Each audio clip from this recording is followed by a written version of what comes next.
we were talking about, how the cards were really stacked against the American colonists in defeating the most powerful empire on planet Earth, who had the strongest navy that ever existed, wealthy treasury, and it just did not seem likely that the Americans had any chance. All right, when the revolution began, Americans were already in a pretty weak position. Scrambled to put together an army, if you could call it an army. They didn't even have uniforms. They had their own muskets. They had no training, and a tiny, ineffective navy. I mean, it's just some dudes in their fishing boats.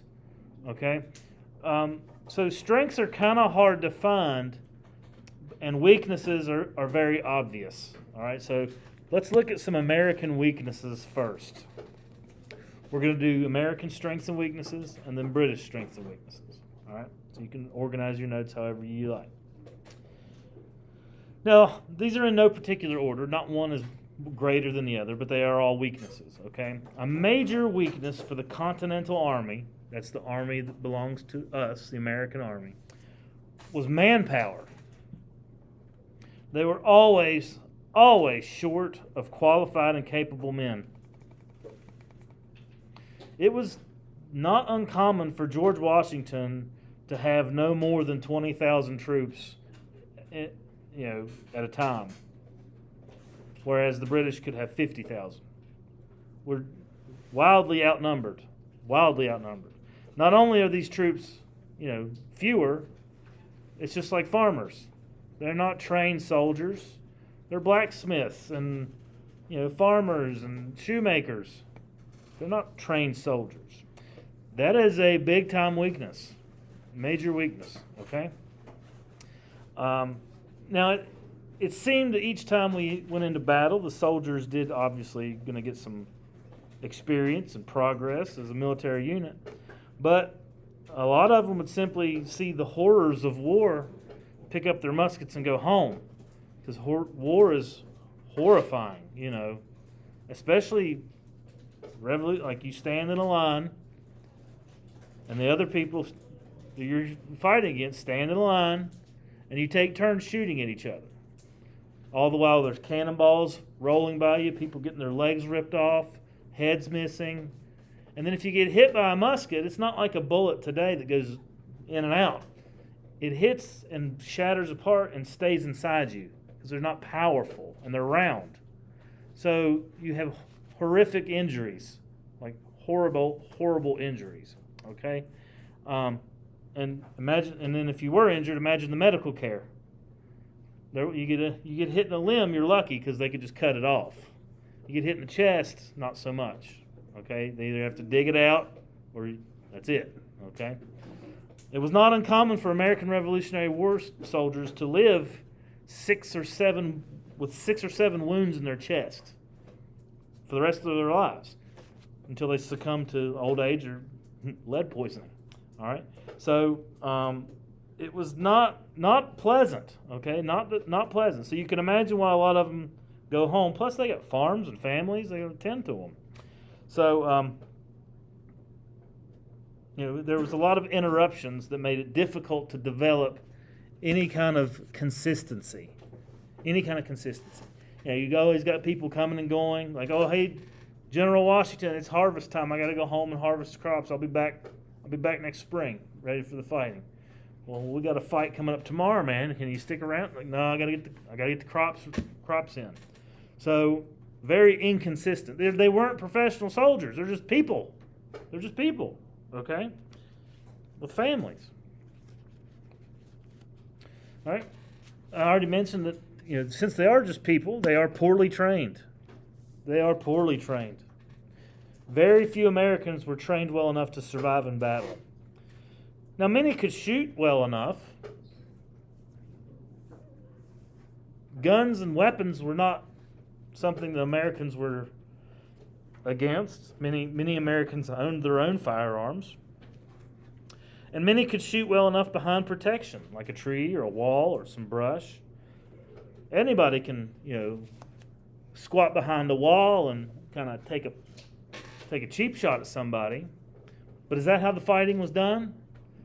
No, it takes discipline, courage, and guts to stand shoulder to shoulder with all your buddies and have some people literally less than a football field away from you, and you shoot at them. Okay? So that takes discipline. That takes training. I don't know that I could do it. Knowing that I'm probably going to get shot or somebody dying. I mean, it's not like they're under pressure. It's just like they're just standing there aiming, and then they shoot. They just aim at you and shoot. And you just got to stand there.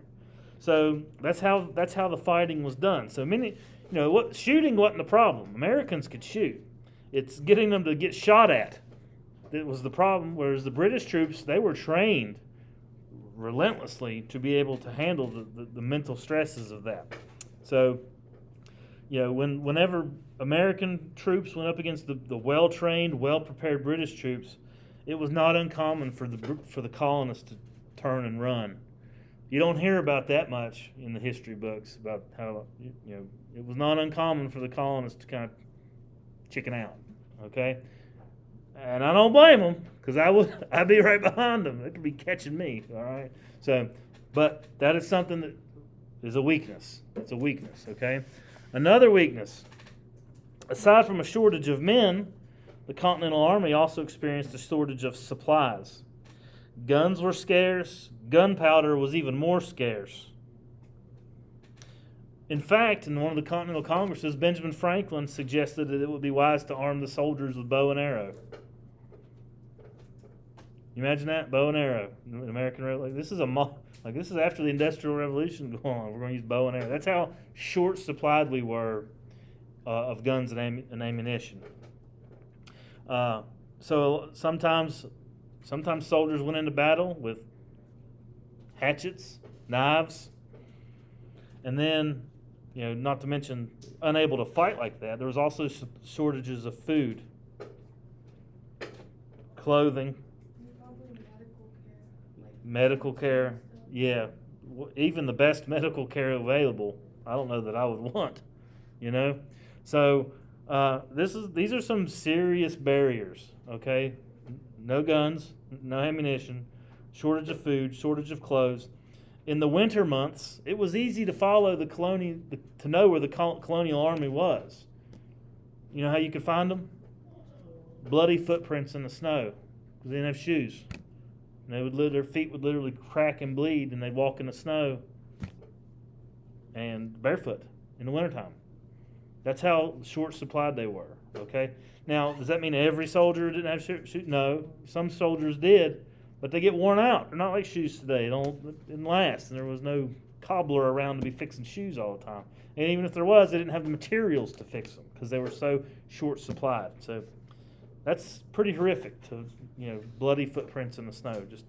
I don't even like to I used to have a dog. I didn't even want to take my dog out barefoot in the winter. Imagine living outside in the winter and walking around with no shoes on all winter. Horrible. No wonder it's inconsistent. I'm going to go home.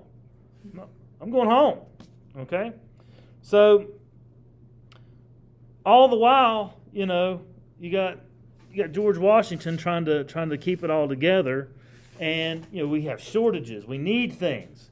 Well, if our army needed something today, who's going to provide it for them? The government. And how does the government do that? Taxes. Okay, they would tax the citizenry and say, okay, we're going to take this money and, hey, we're going to buy you guys some shoes. Why didn't the government do that during the American Revolution? Because the government was the British. Okay, Jenna, you go first. Jenna, what'd you say? I said because the government was the British. All right, that's a good guess. What'd you say, Lily? What'd you say? Somebody said they were fighting. All right, they were fighting taxes. The government that we created was not allowed to tax. It was not allowed to tax. No taxes were allowed. And these shortages obviously infuriated General Washington. And he complained to the Continental Congress, our government, to properly feed, clothe, and arm the soldiers. But all of his complaining was useless because it was what could be done. The government that was created was called the Articles of Confederation. Ever heard of it? And the Articles of Confederation was so weak, they lacked the power to raise any money because the federal government, the Articles of Confederation government, could not tax. So they just had to kind of, if they won a battle, they would just kind of scavenge anything they could get from British soldiers. And that's what they would use. Okay? So, pretty significant weaknesses here. Right? I mean, how many of you guys love your country enough to go all winter outside with no shoes on and get shot at in a straight line? I don't know that I could do it, guys. I don't know. But we did. There were dudes that did it. Thousands of them. Okay? Now, it's not all bad. We have some strengths. There were still some strengths that Americans could rely on. What is it you think kept these people going? Because I told you these weaknesses. Showing up in the winter, no shoes, bloody feet, no getting shot at, no food. What's keeping them showing up? Patriotism.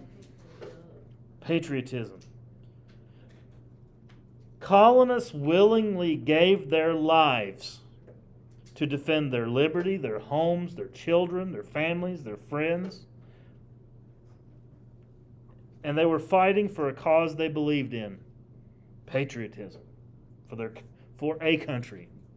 For the hope of a country. They didn't even have a country. They wanted one. And that's what they were fighting for. Without this strong support, the American war effort would have crumbled in just a few months. But as you know, the American Revolution lasted several years. All right? Patriotism is a big one. Okay, just that internal feeling of hope. Hope's important. Okay?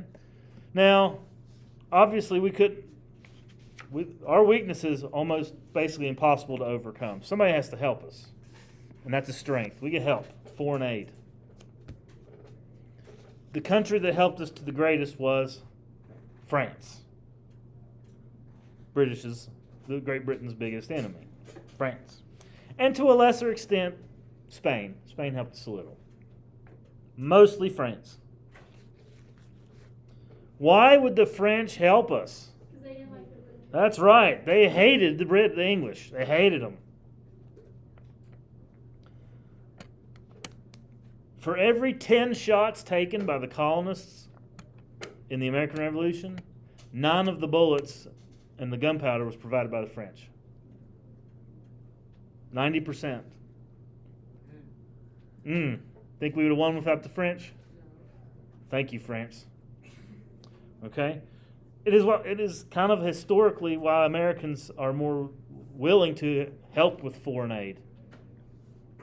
Other countries today. If not for foreign aid, we're still drinking tea twice a day. Jolly good, right? Okay. So, France mainly helped the Americans out of their motivation, was motivated out of their hatred for the British. And they provided a lot of supplies, okay? The Americans' final great strength is in our commander, George Washington.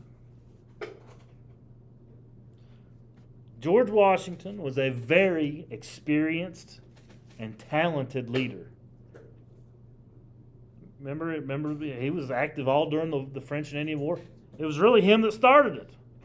He fell off his horse. As a British general during the French and Indian War, Washington understood how to have command over his army, and he had knowledge of how the British would command theirs. So he had inside information. Because he used to be in the British Army. Why would he want to stick around with the Americans when they were they had so many people? George Washington is an American who is extremely unique.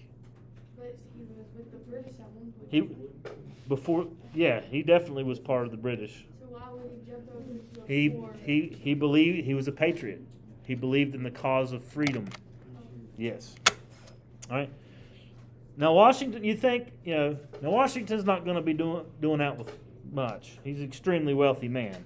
but he uses a lot of his own personal fortune to provide for his men. Okay? He's one of the wealthiest men in America through making whiskey. Okay? And is it time to go? It is time to go. See, we'll talk more about strengths and weaknesses tomorrow.